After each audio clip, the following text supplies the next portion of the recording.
Hello. ये कहानी है एक क्लेवर पिग की। एक बार एक गांव था। इस गांव में एक बहुत ही मेहनती कारपेंटर रहता था। रोज जंगल में जाता, लकड़ियां काट काट कर लाता और उनसे तरह तरह की चीजें बनाता। एक दिन जब वो जंगल में गया तो उसने एक छोटे से पिगलेट को इधर उधर घूमते देखा। बेचारा ऐसा लग रहा था जैसे खो गया है। उसने उस पर दया करी और उसे उठाकर अपने घर ले आया। घर लाया तो उसकी पत्नी बहुत खुश हुई। उसने कहा, इसका ध्यान रखना। वो कहने लगी, हमारे कोई भी बच्चे नहीं हैं, मैं इसे अपने बेटे के समान पालूंगी। उसे खूब खिलाती पिलाती प्यार करती। पिग भी दोनों से बहुत प्यार करने लगा। कारपेंटर जहां जहां जाता उसके पीछे पीछे घूमता रहता। अब धीरे धीरे पिग बड़ा होने लगा और अच्छा हट्टा कट्टा हो गया।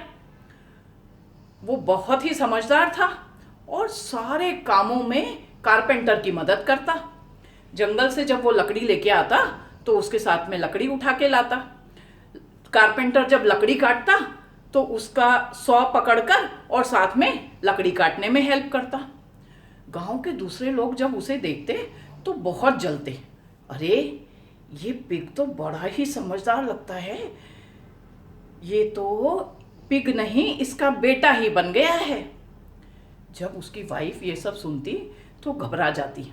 उसे लगता कि कहीं ऐसा ना हो कि ये लोग इसे मार कर और खाने के लिए ले जाएं। कारपेंटर और उसकी वाइफ को इसी बात की चिंता होने लगी। सोच समझकर उन्होंने सोचा कि इस पिग को जंगल में छोड़ आते हैं। अपने दूसरे पिग्स के साथ रहेगा तो ये सेफ रहेगा। बहुत प्यार कर कर और उसे जंगल में ले गए और कहने लगे, बेटा, तुझे हम बहुत प्यार करते हैं, लेकिन हम चाहते हैं कि तू बिल्कुल सेफ रहे। अपना ध्यान रखना और यहाँ पर जंगल के दूसरे पिग्स के साथ में रहना। जो भी काम करे बहुत सोच समझ कर करना। पिग बड़ा ही समझदार था। उसने सोचा, मेरे मम्मी पापा मेरे लिए जो भी कर रहे हैं वो मेरे भले के लिए ही कर रहे होंगे। जंगल में इधर उधर घूमने लगा। सोचने लगा, मुझे खाने की और रहने की जगह ढूंढनी पड़ेगी। ढूंढते ढूंढते ढूंढते ढूंढते उसे एक गुफा मिली। उसने सोचा, हाँ, ये गुफा तो बड़ी अच्छी दिख रही है, मैं अपना घर यहीं बना लेता हूँ। आसपास खूब खाना था, वहीं रहने लगा। वो जब वहां रहने लगा तो उसने देखा वहां पर खूब सारे पिग्स आते थे। वो बाहर गया और पिग्स से बातें करने लगा। अरे, तुम लोग भी यहीं रहते हो? मैं तो तुम्हें ही ढूंढ रहा था। पिग्स कहने लगे, ओइंक ओइंक, तुम तो यहां नए दिख रहे हो, कहां से आए हो? मोटे ताजे पिग ने अपनी सारी स्टोरी उन्हें सुनाई और कहने लगा, लेकिन तुम इतने पतले दुबले क्यों हो? बोले, क्या करें, ओइंक ओइंक, यहाँ पर एक बहुत ही खूंखार टाइगर है। रोज सुबह आकर हमें खा जाता है। हम इधर उधर भागते हैं लेकिन वो इतना चालाक और इतना फास्ट है कि हमें दबोच लेता है। उसके डर के मारे हम खाना भी नहीं खा पाते ठीक से। मोटा पिग बोला, अच्छा, क्या वो रोज आता है? पिग्स कहने लगे, ऑइंक ऑइंक, हाँ, रोज सुबह सूरज निकलते ही आ जाता है। मोटा पिग बोला, देखो, हम तो इतने सारे हैं, उसका मुकाबला कर सकते हैं। सारे पिग कहने लगे, ऑइंक ऑइंक, हम कैसे उसका मुकाबला करेंगे? वो तो टाइगर है, हम तो खाली पिग्स हैं। हम तो कमजोर हैं, टाइगर तो बहुत मजबूत है। पिग कहने लगा, टाइगर शक्तिशाली चाहे हो, लेकिन हम सब इतने सारे हैं, हमें सोच समझकर उसे मारने की प्लानिंग करनी पड़ेगी। सारे पिग बड़े खुश हो गए। हाँ हाँ हाँ, तुम बोलो, ओइंक ओइंक, हम तुम्हारी सबको बातें मानने को तैयार हैं, बस तुम बताओ। पिग ने कहा, देखो, सबसे पहले हम कमल जैसी फॉर्मेशन बनाकर और खड़े रहेंगे। कमल जैसी फॉर्मेशन वो कैसे बनेंगी? Oink oink. उसने समझाया, बीच में औरतें और छोटे छोटे बच्चे होंगे, उसके बाद थोड़े बड़े बच्चे खड़े रहेंगे और सबसे बाहर के सर्कल में सारे मजबूत पिग्स खड़े हो जाएंगे। सब बोले ऑइंक ऑइंक, ठीक है, ऐसा ही करते हैं। लेकिन टाइगर को देखकर कोई भी भागेगा नहीं। सब कहने लगे लेकिन हमें तो टाइगर से डर लगता है। उसने कहा, जब हम सब लोग साथ में हैं तो टाइगर हमारा कुछ नहीं बिगाड़ सकता। अब खाली रात बची है, एक बड़ा सा गड्ढा खोदो। सारे कहने लगा, अरे ये तो बहुत सारा काम है, हम इतना सारा काम नहीं कर सकते। पिग कहने लगा, अगर टाइगर से बचना है तो गड्ढा तो खोदना पड़ेगा।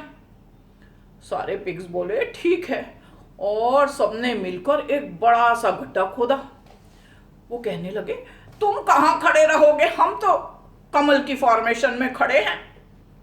उसने कहा, मैं इस गड्ढे के दूसरे पार खड़ा रहूंगा। अच्छा, अब सब रेडी हो गए। सुबह तक गड्ढा खुदकर तैयार हो गया। सुबह जब हुई तो टाइगर दहाड़ता चिल्लाता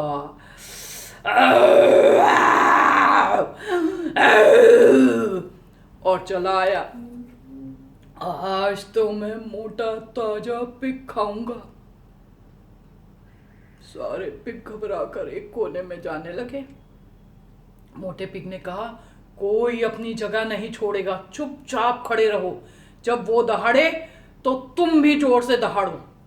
जब टाइगर ने दहाड़ा तो पिग जोर जोर से आइक आइक आइक करने लगे। टाइगर ने सोचा, ये क्या हो गया आज इन्हें? रोज तो मुझे देखकर इधर से उधर भागते हैं, आज ये सारे के सारे मेरे सामने चिल्ला रहे हैं, कुछ तो गड़बड़ है। तभी उसकी नजर उस मोटे ताजे पिग पर पड़ी जो एक कोने में खड़ा हुआ था। इसी पिग ने करी है ये गड़बड़, यही इनको भड़का रहा है।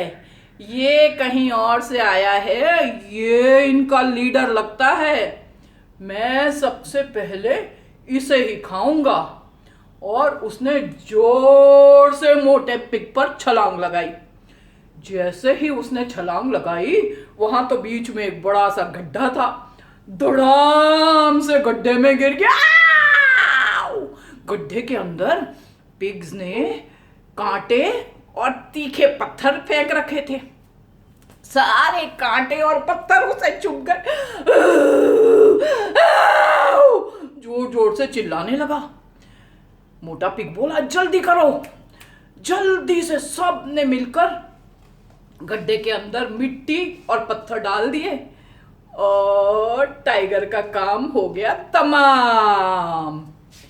सारे pig hurray hurray oink oink oink करने लगे। इसीलिए मुसीबत में जब अक्ल से काम लेते हैं तो कभी भी हम मुसीबत में नहीं फंसे रहते, हम मुसीबत से फट से बाहर निकल जाते हैं। कैसी लगी ये स्टोरी बच्चों? अगर आपको ये स्टोरी पसंद आए तो इसे लाइक, शेयर और सब्सक्राइब जरूर कीजिएगा। Bye bye.